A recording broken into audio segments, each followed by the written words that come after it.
le contexte africain ou la culture africaine qui est une culture d'entraide, une culture de solidarité, avec la fameuse philosophie, tu as entendu parler de la philosophie Ubuntu. La philosophie Ubuntu dit que je suis parce que le groupe, ça met en phase le groupe en phase, ça met en perspective la primauté qu'il y a du groupe qu'il y a sur la personne.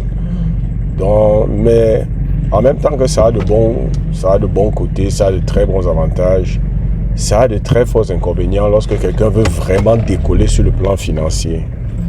Parce que lorsque tu vas commencer à dire que tu vas bien gérer par exemple ton argent, lorsque tu vas commencer à dire par exemple qu'il faut que j'épargne parce qu'il faut que je me bâtisse par exemple un patrimoine qui va me produire ou qui va m'aider à avoir plus d'argent pour pouvoir prendre soin de mes charges, pour pouvoir facilement envoyer mes enfants à l'école, pour pouvoir facilement même devenir une aide pour la famille plus tard.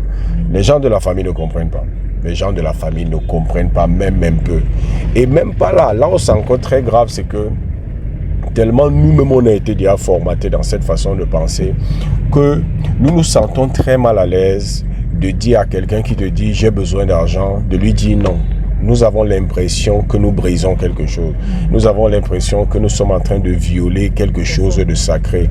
Et ce qui fait très souvent que nous savons que si nous ne prenons pas la décision à partir d'aujourd'hui, par exemple, d'épargner ou par exemple de mettre l'argent de côté pour lancer un business ou pour investir dans quelque chose qui va nous permettre d'avoir plus d'argent demain et d'être plus à même d'aider les membres de la famille demain, on se trouve quand même culpabilisé.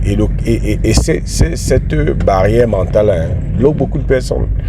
Je discutais l'autre jour avec un collègue et il me disait que je vais faire comme un prof. Je vais faire comment, prof? Toute la famille regarde. Je lui ai demandé quels sont les membres de la famille qui regardent avec toi. Il dit qu'il y a mes frères, il y a mes soeurs, il y a ma mère. Tu sais que depuis que mon père est mort, vraiment, ma famille regarde sur moi. Je lui ai demandé sur ton frère, il a quel âge? Il m'a dit, je crois qu'il a 35 ou 34 ans, 35, 36 ans. Je dis qu'il a 34 ans ou c'est 35 ans, il ne sait plus. Et dans ton salaire, tu lui envoies l'argent. Il ne peut pas commencer à se battre. Je ne dis pas que la situation n'est pas compliquée, mais je lui ai posé la question, et comment ça se passe dans ta maison? Il dit, mon type, il dit, collègue, c'est très fort chez moi. Je n'ai pas ceci, je n'ai pas cela, parce que je m'occupe de toute la famille. On vient de m'appeler qu'il y a tel cousin ou c'est tel neveu qui est à l'hôpital.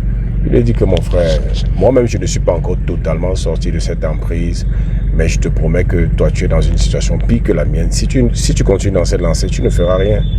Tu ne feras rien. Et il m'a dit que j'ai raison parce qu'il n'a jamais pu rien faire. Pas parce qu'il n'a pas, mais parce qu'il y a tout ça. Et je sentais sur lui le poids culturel de cette façon de penser. Parce que tu as l'impression que tu lâches les gens. Et je lui ai dit, pendant qu'on causait rien, je lui ai dit que tu te rends compte que si tu meurs, ils ne vont pas mourir. Il me dit, qu'est-ce que tu veux dire?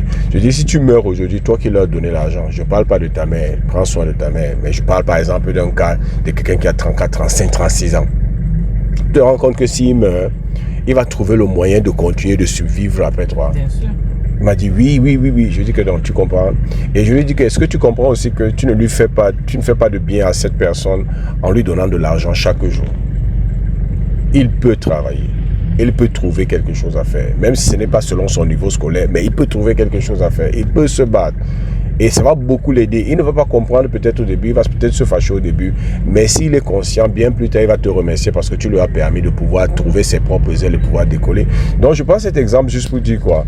Que le poids culturel, ce n'est pas seulement dans le sens où c'est la famille qui met le poids, mais celui-même qui est concerné par les difficultés financières, qui comprend qu'il faut qu'il reprenne ses finances en main, il faut qu'il reprenne sa vie en main. Lui-même est sous le poids de ces pesanteurs culturelles qui font qu'il est toujours en train de culpabiliser, alors qu'il sait que c'est la bonne chose à faire. Il y a des gens qui n'arrivent pas. Tout à l'heure, nous voyons des enfants qu'on était en train de chasser d'un collège.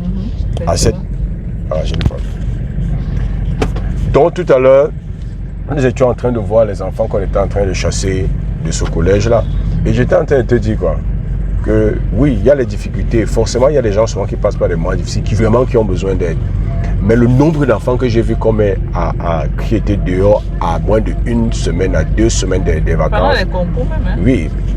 Beaucoup de ces personnes qui n'ont pas payé pour leurs enfants, au-delà du fait qu'on peut dire qu'il y a des difficultés financières, Je te promets qu'il y a eu les deuils peut-être dans la famille entre-temps et ils sont partis. Bien sûr, il y a eu des neveux, cousins, oncles, tantes qu'on a dit qu'ils sont gravement malades. Ils ont donné l'argent. Parce que l'Africain trouve plus d'urgence, de pertinence et d'obligation à répondre à ce genre de sollicitations qui sont légitimes plutôt qu'à répondre à des sollicitations dont il est l'unique responsable. Parce que tu es l'unique responsable de tes enfants. Quand tu ne payes pas, par exemple, l'école de tes enfants en lui disant que l'école que je n'ai pas pu payer pour toi, là, c'est parce que je suis allé au deuil d'un cousin. Je ne dis pas de ne pas aller au deuil d'un cousin, mais si tu as le choix, oui, il faut aller au deuil d'un cousin, mais est-ce que tu peux aller au deuil d'un cousin au détriment de l'école de tes enfants? Donc, juste pour te dire que on a un véritable... Je croyais que c'est... Tu as dit de passer, non? Donc, on était en train de dire que... c'est vrai, c'est ça les moutons. Ce qu'il fait, en fait, quand il fait comme ça, là, en fait, il était en train de... Ce qu'on ne comprend pas maintenant, c'était aux motos qui demandait de passer, pas à nous, les véhicules. Donc, on a ce poids culturel, mais si on n'arrive pas à s'en défaire, et des fois à faire la part des choses, non, normalement, maintenant, c'est... À faire la part des choses, on ne va pas s'en sortir. On ne va pas s'en sortir. Dès qu'on t'appelle, on te dit qu'il y a un problème, tu commences à avoir les palpitations, tu commences à paniquer. Il faut qu'on fasse quelque chose. Elle ne va pas être comme ça. Mais quand ton enfant vient te dire que papa, il faut payer la deuxième tranche, il me faut ceci. On a toujours tendance, pour quand c'est l'enfant, à dire ok, on va voir, on va gérer. Et des fois, on va même plus loin. On va même des fois jusqu'à s'endetter pour faire une contribution pour un deuil.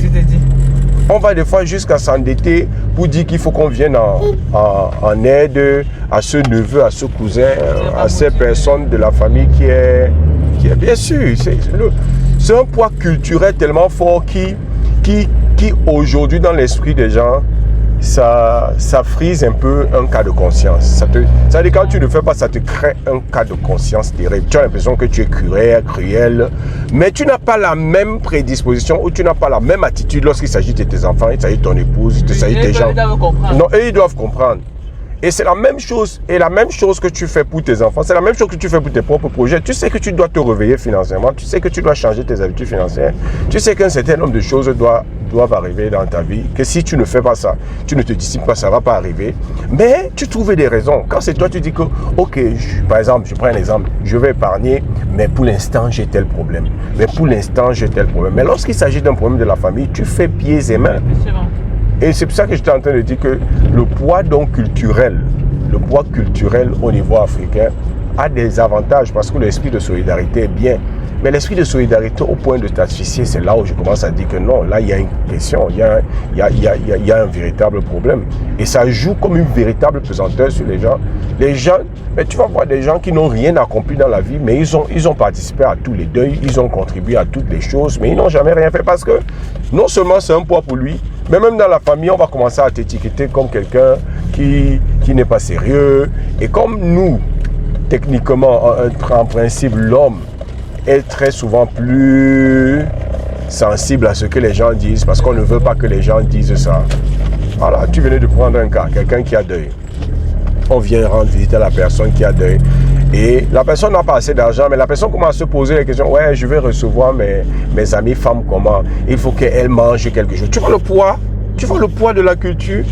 Oh, parce que si toi, tu ne t'en sors pas financièrement, parce que tu continues d'aider les gens, non seulement ce que tu leur donnes ne va pas les aider parce qu'ils vont dépendre de toi. Tous les mois, ils vont attendre que tu leur donnes quelque chose. Ils ne vont jamais travailler. Mais toi-même qui avais une source de revenus, qui était capable de bien manager ça pour développer à partir de ces sources de revenus, d'autres sources de revenus, tu ne pourras pas le faire. Donc à la fin, quand ton boulot va finir ou quand ta source de revenus va t'arriver, vous serez tous dans le même problème maintenant. Vous allez tous vous regarder. Or, si tu prends le temps en disant que maintenant je me donne 5 ans, je me donne 10 ans, je me donne 15 ans, je m'occupe de moi, je développe, je bâtis mon capital épargne, je bâtis mon capital investissement, je développe d'autres sources de revenus, je travaille à multiplier mes sources de revenus. Après un certain temps, tu pourrais aider les gens de la famille.